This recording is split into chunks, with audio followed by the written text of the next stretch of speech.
Chicago, like most big cities, has its fair share of unsolved crime. And in most of these cases, somebody saw or heard something. Somebody may have seen a suspicious person, a car driving away from the scene, or simply overheard somebody talking about the case. With your help, we can put these criminals behind bars where they belong.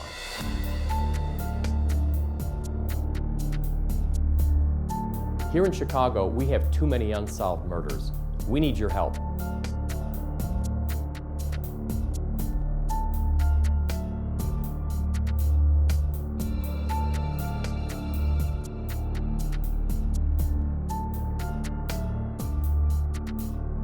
In these cases, the police department is only as strong as the citizens that get involved.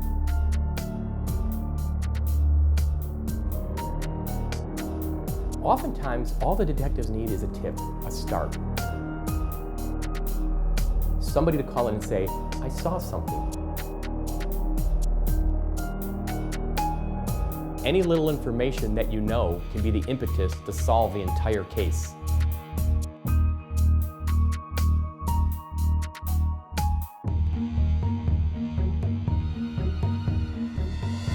On tonight's episode, we'll take a look at the case of Rachel Mellon. On January 31st, 1996, Rachel Mellon, also known as Rachel Marie Skemp, a young, bubbly, happy teenager, stayed home from school sick. Her stepfather was home and took the dog for a walk. When he returned, Rachel was gone. Here's her story. Rachel and I met in middle school. We were in a lot of classes together. We had a mutual friend too that I had been friends with since I was 7 years old, who kind of introduced us. And I mean, Rachel and I immediately clicked when we were in classes together, starting middle school, and we were pretty much inseparable after that. Rachel was just always happy. She always had a smile on her face. Didn't let things bother her, or if they did, she didn't let it show. Just a real happy, bright, bubbly personality. Rachel was a very outgoing person. She is very unique, bubbly, quirky, I would say. She had an old school mindset sometimes. You know, she loved the Beatles. She loved the 70s era and all about, you know, peace signs and, you know, saving the earth and things like that. But she was very quirky and outgoing most of the time. Very popular. Extremely smart, basically taught herself how to read before she went to kindergarten, and loved to read. That was one of the main things she loved to do. She loved science. Good student, good girl. We had a really strong core group of friends in elementary school, which is really hard to find. You don't find that a lot, where like there was about 5 or 6 of us, but we all would take turns basically hanging out at other people's houses. We'd watch movies, play games, be silly, things like that.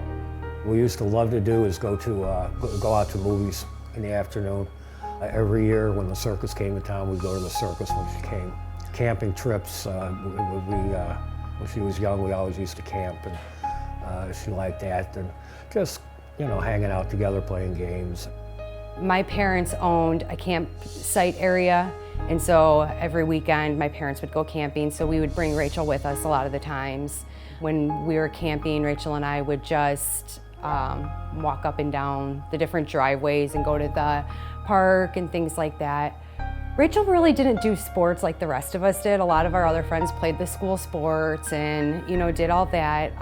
Rachel never really got into it. She enjoyed more of reading and writing, and would write short stories or do a lot of reading, listening to music and things like that. Just had turned 13 years old and was looking forward to going to high school and everything. Rachel Mellon was a 7th grade girl who lived in Bolingbrook, Illinois. On January 31st, 1996, she had a sore throat and she stayed home from school. The only people home at the time were her and her stepfather. That afternoon, about 2:30, the stepfather said he went to walk the dog and was gone for about a half hour. When he came home, she was missing. Rachel was not reported missing until about 5 o'clock that night when her mom got home from work. The police did an extensive search of the area, never found Rachel, and in fact, she's never been found to this day. She's still missing. I remember the day clear in my mind. I just walked in from volleyball practice. It was a very cold day. I had been home from work about 2 or 3 hours.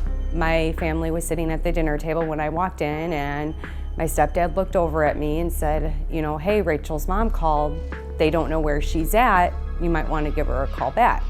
My father, who lived in the same apartment complex, came over to my house and said, don't think it's anything to worry about, but it appears that Rachel's missing. I called her mom right away, and it was a real short conversation of, have you seen her? And I said, no, I went to school and then straight to volleyball practice. And I said, the last time I saw her was yesterday. The police had told them that chances are she'd be back, and something had just, she had just left for a friend, with a friend or something. But they weren't sure and just wanted to let us know. Her mom, okay, thank you, if you see her here, let me know. Immediately after that, I hung up the phone and I started calling all my other friends to see if they knew where she was or had seen or heard of her. After about 2 hours had gone by, and I had called her mom back a few times, any updates or anything. After about 2 hours went by, that's when my one friend's mom came and picked all of us up, our little group of friends, and we all bundled up and started walking up and down the streets. By the next day, I was pretty frantic because there was still no word. Have you been in an accident? Have you been the victim of discrimination or had your rights violated? Have you been injured? If so, the lawyers at Hale Law would love to talk to you. We offer a free consultation. Call me, Andy Hale, 312-870-6926. 312-870-6926. I look forward to talking with you about your case. Rachel Mellon was a 7th grade girl who lived in Bolingbrook, Illinois. On January 31st, 1996, about 2:30, the stepfather said he went to walk the dog and was gone for about a half hour. When he came home, she was missing. She's still missing to this day. It was very sad when she went missing. People were worried about my well-being. The other friends that I had said that we've all been, super close over the years. But we were 13 years old, so I don't think it clicked in a lot of our heads. The fact that 19 years later, she'd still be gone. I think a lot of us held out hope that she had ran away and she would be back in school the next day. The next few months were just crazy. Constant phone calls from detectives and media people and news people.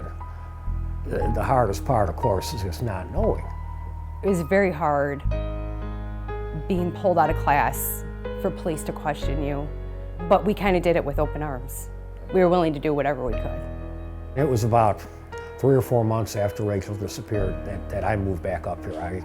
I couldn't be 1,000 miles away anymore. I had to come back up and just do whatever I could to be her advocate and keep her name out there and keep the case open and try to exert some pressure and see what was going on. I always daydream about either what happened or that moment that I see her again.